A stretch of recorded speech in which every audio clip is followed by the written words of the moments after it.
Bienvenue sur One More Day Comics pour une vidéo un peu spéciale, une review un peu spéciale, il s'agit de la FAQ de l'été Urban Comics. Alors est-ce qu'il serait peut-être pas temps de lâcher la VF? Générique. D'ailleurs, n'hésitez pas à me dire ce que vous avez pensé de cette FAQ d'Urban Comics. Bon, vous l'avez compris, aujourd'hui un format réaction, talk, histoire qu'on parle un peu de ce qui s'est passé, de l'actu urbaine, et surtout qu'on parle de cette question, faut-il lire de la VO? Est-il temps en fait d'arrêter la VF pour Urban Comics? Du moins, est-il temps de lire de la VO pour DC et des indés? Alors évidemment, il n'y a pas qu'une réponse et qu'une solution à cette question.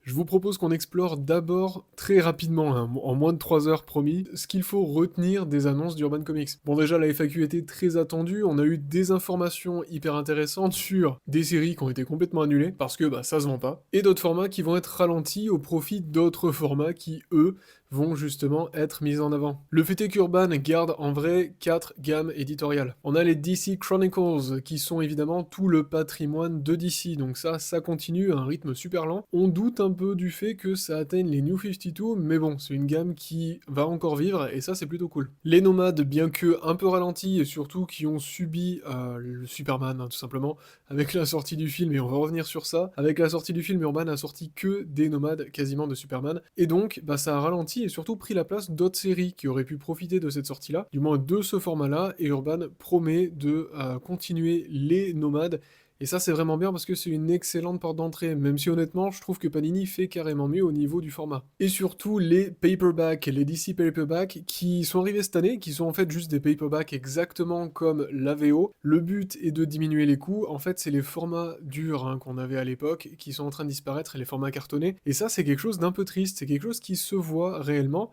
avec par exemple ce mois-ci, Urban, d'ailleurs j'ai derrière The Weatherman, tome 1 et 2, je vais bientôt avoir le 3, et justement la question se pose, est-ce que je ferais mieux de prendre l'intégrale de The Weatherman, donc qui contient les 3 premiers tomes dans la version paperback, donc dans le format souple, ou est-ce que je ferais mieux de prendre le format dur qui est le dernier tome, pour avoir les 3 tomes dans cet ancien format de Urban qui vise à être de moins en moins commun et récurrent. Alors évidemment je vais prendre la version dure, pour compléter ma collection, mais le fait est que ça montre vraiment cette transition et ce désir de passer vers du souple, de passer vers des bouquins qui vont ressembler plus à des intégrales pour atteindre en fait les prix qu'on avait sur du dur à l'époque, hein, sur quelque chose de plus qualitatif.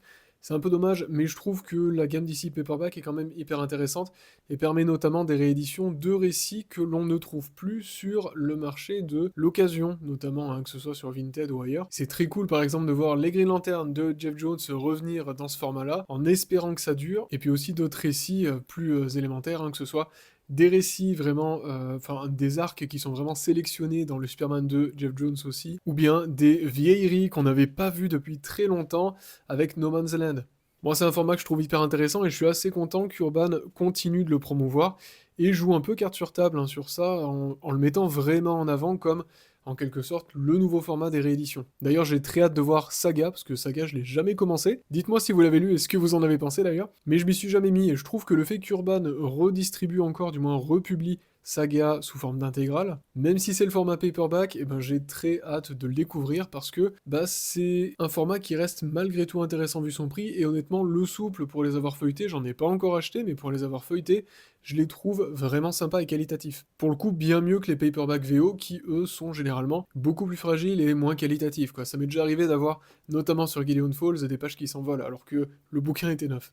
On n'oublie pas évidemment les Prime, la nouvelle gamme de DC Prime, qui en fait est le vrai successeur du format dur, puisqu'Urban publie les nouveaux récits de DC Comics, donc de l'ère DC All-In, dans un format classique, hein, dans le format dur comme à l'époque, mais cette fois-ci avec des couvertures blanches. Et ça c'est cool, d'ailleurs, parce que ça permet vraiment de marquer une différence. Je trouve que pour le coup ça reste hyper qualitatif, mais cependant assez limité à cause justement de la sélection. Et c'est le problème des choses qui ont été d'ailleurs remontées dans cette FAQ, c'est que Urban sélectionne un peu trop, et de façon un peu hasardeuse, ses comics de publication. Ça peut aller du chef éditorial qui a pas aimé, mais surtout, et c'est ce que je trouve assez logique d'un point de vue économique, mais dommage, c'est se baser sur les sorties de films et séries, pour savoir quoi publier en fait dans l'année. Avec l'arrivée du film Superman, on a évidemment vu une arrivée d'une grande vague, même plusieurs vagues, hein, de Urban Nomad, qui reprenaient tous les classiques de Superman, c'était très bien, mais en attendant, il y a plein de choses, plein de séries qui ont dû s'arrêter. On pense à Justice League, on pense à...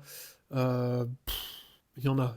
Et justement, les voir dans cette FAQ dire que ils attendent de voir si Green Lantern sera un succès, mais que d'un côté, on va bouffer du Green Lantern parce que la série Green Lantern de HBO sort, et que ça fait partie du nouveau DCU, et ben d'un côté je suis content parce que Green Lantern va vraiment avoir sa part belle, mais d'un côté, ben ça m'embête un peu. Parce que ça veut dire que si la série fonctionne pas, on risque de pas en avoir, mais d'un côté ils ont tout prévu. Donc les fans de Green Lantern espéraient que la série soit bonne.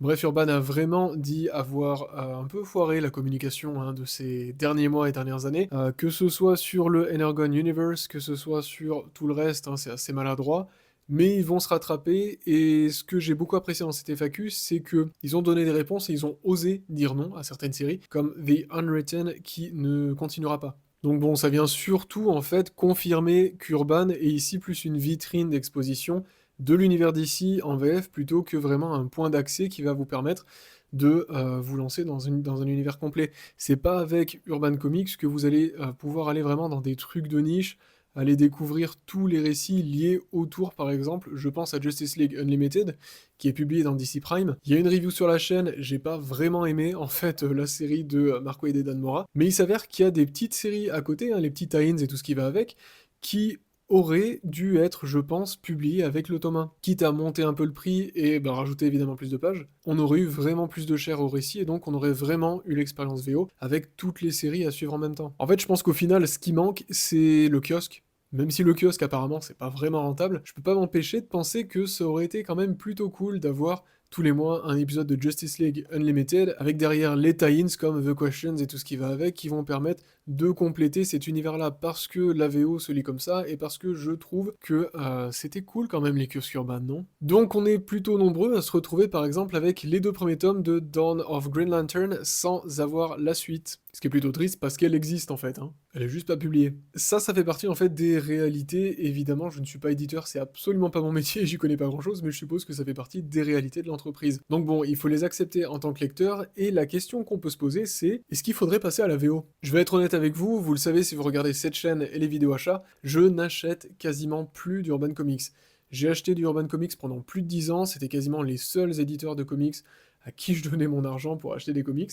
Le fait est que depuis maintenant 4-5 ans, je lis quasiment que de la VO. Que ce soit en numérique à travers les différents abonnements que proposent les éditeurs américains, ou alors directement, tiens regardez c'est juste là, c'est très très lourd, avec ce genre de choses que l'on n'a pas vu en VF, par exemple l'édition collector de Watchmen. Je vous spoil un peu, mais ça arrive dans la prochaine vidéo achat. Et elle est magnifique, purée. Donc en fait, tous ces changements d'Urban Comics, me concernent pas vraiment, même si personnellement j'ai hâte de voir Fear Agent qui va sortir en DC Paperback ce mois-ci avec Saga, je trouve ça très cool. Mais j'avoue que se plonger dans la VO, c'est quelque chose qui fait peur, parce qu'il y a énormément de séries, il n'y a pas vraiment de guide pour le coup, à part sur les applis qui du coup cherchent vraiment à vous guider sur toutes les sagas et tout ce que vous pouvez lire.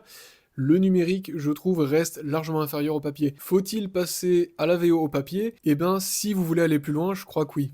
Cette FAQ met surtout en avant le fait qu'Urban restera une vitrine pour la VO. Après, il faut se dire que les single issues, par exemple Strange Adventures qui est juste derrière moi, au final, ça revient pas vraiment plus cher que les différents albums Urban qui sortiront. Vous avez derrière évidemment tout le travail éditorial qui ne passe pas là, vous avez aussi différentes éditions chez DC avec lesquelles il va falloir se familiariser, sans parler évidemment de la langue, et la barrière linguistique est assez importante, ça dépend de l'auteur, mais en général, elle est assez importante. Je trouve que la différence de prix entre la VO et la VF n'est pas un obstacle en fait au passage à la VO. Si vous pouvez vous permettre d'aller voir la VO, d'au moins avoir la curiosité d'aller lire un peu de VO, vous allez rapidement vous rendre compte qu'en fait, c'est pas si compliqué à comprendre. Que ce soit dans la langue, mais aussi les différentes collections proposées et les différentes séries. Après attention, faut faire le tri parce qu'il y a aussi beaucoup de mauvaises choses qui sortent tous les mois. La vraie liberté, c'est que vous ne dépendrez pas des éditions éditoriales d'Urban Comics. La contrepartie, c'est qu'Urban Comics fait quand même des chouettes éditions, et malgré les quelques coquilles qu'il y a parfois dans l'introduction, vous avez un vrai travail éditorial, que ce soit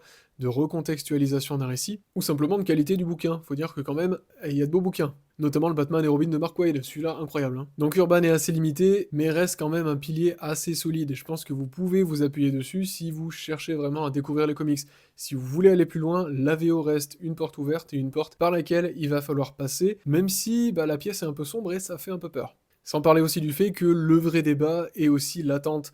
Lorsque vous lisez quelque chose en VO, sachez qu'il va falloir attendre des mois, parfois une année, avant de trouver la suite en VF. Par exemple, si vous avez adoré Absolute Batman parce que c'est génial, Le tome 2 devrait arriver, il me semble que c'est 2026, bref, la VO en sera déjà bien plus loin, et honnêtement, voilà, je préfère carrément dépendre de la VO, et donc acheter tous les mois les différents comics, pour les suivre issues après issues. Mais ça m'empêche pas de finir par acheter la VF et donc avoir en fait les deux. Ce qui fait que d'après moi, et c'est mon avis, je trouve que la VO est un excellent complément et que du moins la VF permet de structurer votre collection, là où la VO va vous permettre de l'approfondir. Je serais très curieux d'avoir votre avis sur la question. Je ne pense pas que passer à la VO est une obligation, mais je pense qu'il faut accepter les limites éditoriales d'Urban Comics et que l'éditeur peut se permettre de publier ou ne pas publier certains récits et qu'ils veulent jouer sur les sorties cinéma. Ce qui est un peu dommage, parce que ça veut dire qu'il y a beaucoup de séries, alors par exemple Mr. Terrific Year One, que moi j'aime beaucoup, que je suis encore en train de suivre, je pense pas qu'on verra une VF qui arrivera d'ici peu, hein. À mon avis ça va mettre très longtemps, surtout que le personnage était un peu plus populaire grâce au film Superman, mais ne risque pas de l'être dans les prochains mois. Sans parler de tous les fans de Zatanna et tout ce qui va avec, de Hellblazer, ça risque d'être un peu long. Si vous voulez un guide sur comment lire de la VO, ça sera avec grand plaisir que je le ferai. J'ai déjà sorti une vidéo de 4-5 minutes qui revient sur des conseils par un prof d'anglais, donc moi, hein, pour vous dire comment lire des comics en anglais et surtout comment mieux les lire. En tout cas, j'espère que cette vidéo vous aura plu, j'espère qu'elle sera pas trop longue parce que on s'étale tous sur ce sujet-là en ce moment, c'est terrible. Je vous dis à mercredi prochain pour une prochaine vidéo qui sera une analyse, encore une fois. Merci de tout cœur pour votre suivi et votre temps et bonne lecture, que ce soit en VO ou en VF. Faites en sorte que chaque lecture compte. Ciao.